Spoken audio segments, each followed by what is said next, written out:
Alors nous sommes en compagnie de Joaquin Gabalon qui termine premier gentleman, qui termine 9e juste devant Ziala Esteban. Donc belle bagarre. Comment est-ce que tu as vécu cette course open? Bah écoute, c'était du plaisir avant tout, parce que c'est la première de la saison, on était impatients d'arriver sur Nogaro. Je me suis mis doucement dans le rythme parce que hier ou avant-hier dans les essais on a un problème de frein stupide mais j'ai pas pu rouler. Donc pour les gentlemen c'est important de faire beaucoup de tours pour se mettre à l'aise. Donc je me suis mis à l'aise aujourd'hui en course puisque je roule plus vite qu'en qualif. Donc voilà, on monte en puissance là. Retour à la compétition finalement en ce début de saison.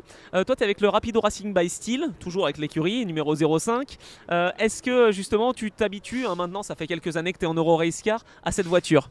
Oui, bah là quand même, on commence à connaître le produit, on va dire. Moi, j'ai pas beaucoup d'expérience en course automobile, parce que c'est, je crois, ma 15e course, mais je les ai pratiquement toutes faites en race car, donc on a vu évoluer le matériel.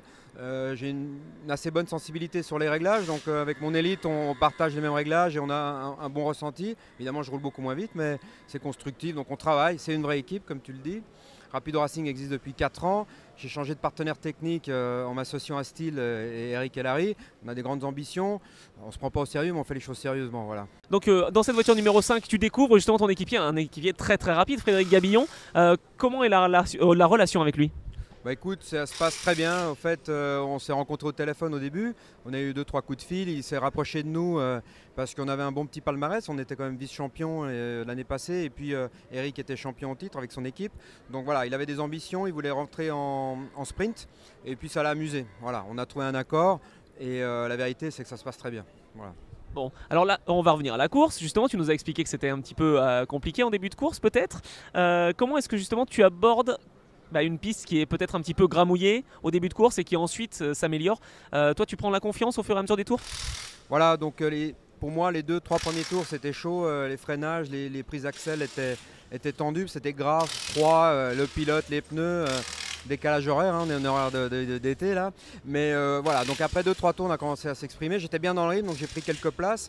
Il y a toujours un petit peu de déchets dans les premiers tours, donc j'essaye de jamais y être, ce qui est le cas.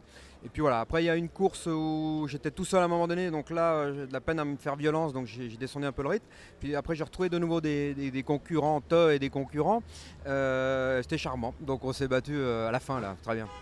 T'étais attiré par Ziara Esteban, belle course avec elle, belle bagarre. T'as réussi finalement à la déborder. Est-ce qu'elle est véritablement au niveau? Ça, je pense que oui. Mais est-ce qu'elle est correcte sur la piste? Tout simplement, la bagarre était intéressante.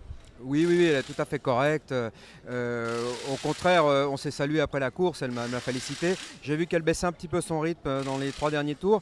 Moi, j'avais des pressions de pneus trop élevées, donc je perdais un peu mon avant, mais bon, j'ai vu qu'en mettant la pression, elle allait craquer peut-être, ce qu'elle a craqué, donc je l'ai dépassée. Voilà, tout ça, c'était gentleman entre espagnols, parce que moi, je suis espagnol de naissance, tout ça était fair play.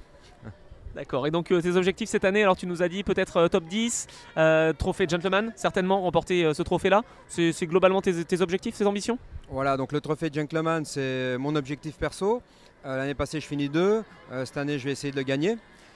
Si je gagne le trophée, on ramène pas mal de points pour l'équipe avec Fred Gabillon qui va se battre pour la victoire à chaque fois. Donc un bon travail d'équipe justement pour ce championnat équipe. Le gentleman. J'avoue qu'en Open, c'est difficile d'aller régater avec les CV des jeunes pilotes devant. Ils sont pratiquement des pros. Je ne suis pas très content avec ça parce qu'on sait qu'on est cinquième au mieux. Il faudrait peut-être revoir ça. Par ça, là, voilà, on est fair play, on va se battre. Mais voilà, les objectifs, c'est le championnat team, le Fred qui va gagner ce championnat et moi qui vais essayer de faire ce que je peux en gentleman.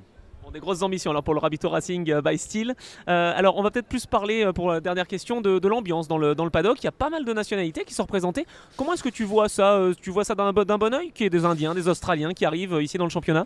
Bah écoute, moi je suis espagnol, né à Barcelone, j'habite en Suisse depuis longtemps, je parle 6 langues, donc à Genève on voit plein de monde, donc pour moi c'est tout à fait normal, j'adore ça, parce qu'il y a chacun sa culture. Bon, on mange pas indien encore sur le tipi là-bas, mais pourquoi pas.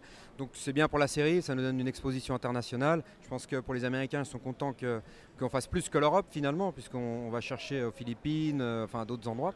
Donc c'est très bien, ça professionnalise, on voit que les groupes, les teams se sont un peu regroupés pour avoir plus que 2 voitures, 3, 4 voitures. Je pense que c'est le bon équilibre pour financièrement pour assumer le développement des teams justement. Donc c'est bien, donc ça va dans le bon sens. faut juste, je reviens sur l'histoire des vraies catégories, donc les vrais Open chez les Open, les vrais élites chez les élites, pour que les gentlemen qui quand même payent pas mal une partie du budget s'y retrouvent, hein, parce que sinon on va avoir de la peine à les faire venir. Voilà. Merci Joaquin, et puis bonne course demain. Merci à vous et puis à bientôt. Ciao.